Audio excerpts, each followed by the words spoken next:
kumalma muna tayong lahat. Okay? Wala namang warrant of arrest for Ikit. Kailangan lang niyang sumama sa kanila para for questioning dahil sa mga evidence na nag-gather nila. Ikit, don't worry. May karapatan kang tumanggi sa invitation nila. They cannot force you na sumama sa kanila not unless may permission mo.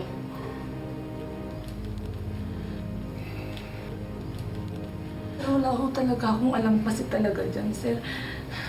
Pero sige. Sige, para... nai-stress ako. Sige, para wala nang problema. Maraming salamat sa concern mo, attorney. Maraming salamat sa inyo. Sasama na lang ho ako para po mapatunayan ko na inosente po ako, sir. Inosente po ako. Maniwala po kayo sa akin.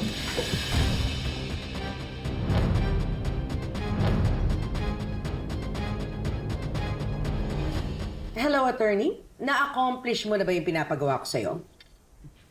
Arestado na ba si Marikit for the murder of William? Person of interest pa lang naman siya, but don't worry, matindi yung pieces of evidence na hantad laban sa kanya. And I'm pretty sure it's only a matter of time bago siya maging main suspect. Perfect! Lalo na't kuhang-kuha mo ang loob na Marikit bilang abogado niya. Basta siguraduhin mo lang nasa kulungan ang pagsak niya, ha? Tita, enough kaya yung evidence na pinland nyo kay Ikit para siya madiin sa kaso? Are you sure na safe ka na from any suspicion? Ay, nako, Angela. Ano pa tingin mo sa akin? Amateur? You know, it's been more than 10 years since I took over my husband's business, yung sindikato. At ni minsan, hindi ako nakulong, ni hindi nga ako napatawag sa presinto. And you know why that is? Because I'm good. I am perfect when it comes to covering my tracks.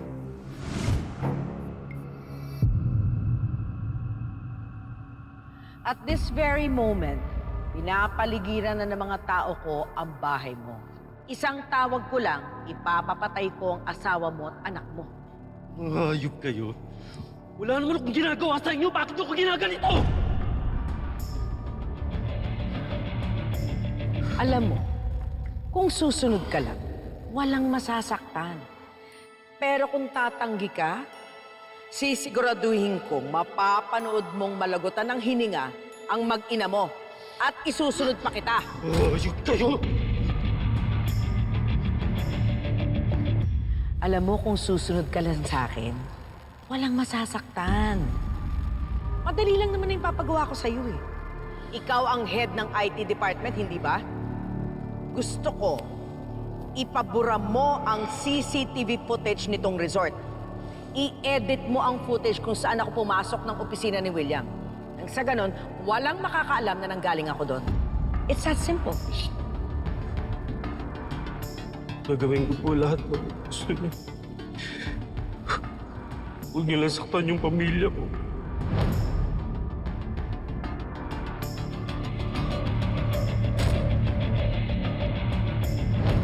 Bilib talaga ako sa'yo, tita.